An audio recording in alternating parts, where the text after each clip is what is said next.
Je m'appelle Karine Agossou. J'ai une licence en communication linguistique, notamment à l'université d'Abomey-Calavi. Parallèlement à ma formation académique, j'ai aussi suivi des formations para-académiques, notamment à l'EACE. À l'EACE, où j'ai fait un peu la coiffure, la couture, également le théâtre à l'EACE. Après ça, j'ai fait une autre formation en journalisme à Radio Univers, toujours para-académique, sur le campus de l'université d'Abomey-Calavi. Après formation académique et para-académique, j'ai essayé de me spécialiser dans la couture notamment, comme vous pouvez déjà le constater. J'ai déjà pris la décision de faire une formation para-académique avant d'avoir le bac. Mais une fois à l'université, j'ai vu des étudiants s'intéresser à la couture au niveau de l'EACE, à la coiffure et autres. J'ai essayé de réfléchir pour voir ce qui peut m'avantager. Et j'aimais aussi la couture parce que ma maman est couturière, elle a une machine à la maison. Je la dérangeais tout le temps, donc je me suis inscrite à l'EACE en 2013, après mon baccalauréat. J'ai suivi la formation, c'est vrai, il n'y avait pas assez de machines, on était nombreux, on était près d'une centaine à s'inscrire en couture à l'EACE. Chacun essayait de se défendre pour se retrouver. Mais après, j'ai eu à choisir entre la couture et le théâtre à l'EACE. Et j'ai continué avec le théâtre jusqu'à terminer l'année en théâtre. Mais après ma formation académique et en journalisme aussi, je me suis rendu compte que je n'ai pas encore retrouvé mon chemin, le bon chemin. Donc, comme il n'est jamais trop tard de reprendre, j'ai alors repris avec la couture. Donc, j'ai retrouvé une école de couture et je me suis inscrite. Il s'agit d'une formation d'1 an juste et 6 mois de stage.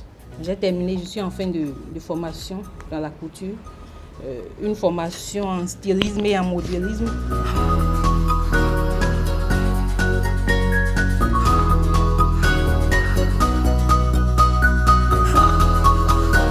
Si en même temps, je n'ai pas suivi une formation para-académique, c'est que là, je suis au chômage. J'ai une licence, mais ça ne me sert pas encore. Je ne sais pas si ça va me servir plus tard. Mais là, maintenant, ça ne me sert pas. J'ai essayé de m'organiser et aussi, j'aime ce que je faisais.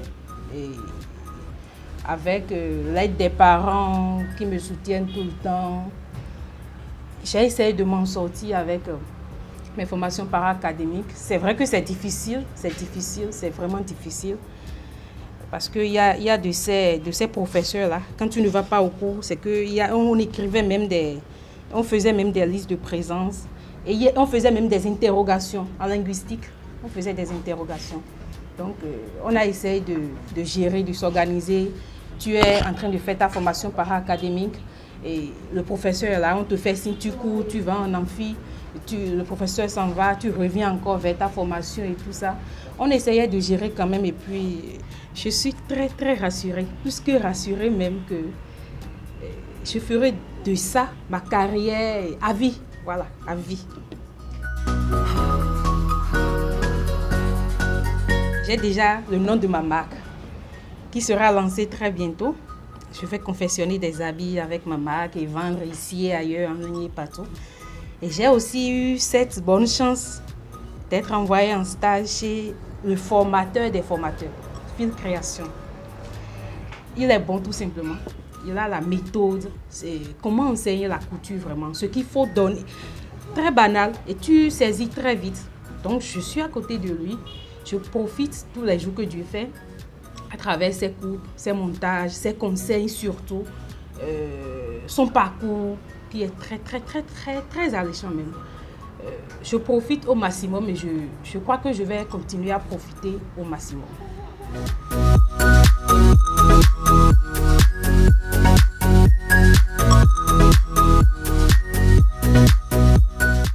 À l'endroit des jeunes, je dirais simplement que la formation académique, c'est bien, mais avoir une autre formation à côté, c'est mieux. Parce que étudiants aujourd'hui, élèves aujourd'hui, écoliers, ils sont nombreux. Je me demande à chaque fois quand je vois des des écoliers, des élèves en kaki, en uniforme, et ils vont au cours, ils sont fiers, ils sont contents.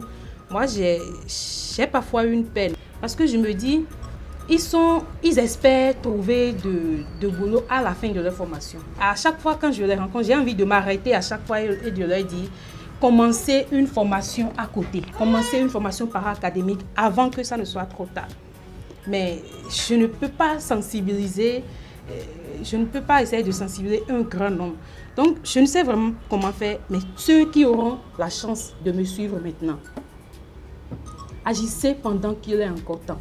Même si vous êtes étudiant en fin de formation, il n'est jamais trop tard pour reprendre une formation et réorienter sa vie afin de pouvoir gagner aisément sa vie. Vous pouvez toujours vous lancer dans une autre formation et gagner pleinement votre vie. Il y a la coiffure, pourquoi pas la maçonnerie? On peut avoir une licence et être encore vitrier et être encore maçon, menuisier, pourquoi pas? Il n'est jamais trop tard de reprendre. Tout comme moi, j'ai fini ma licence, pourtant j'ai repris une formation en couture. On se moque de moi au quartier, mais je sais ce que je veux, je sais ce que je gagne déjà. Donc je suis très fière de ça. Chers jeunes, orientez-vous vers les formations para-académiques. Ça me sauve déjà et j'ai déjà les résultats au bout des doigts.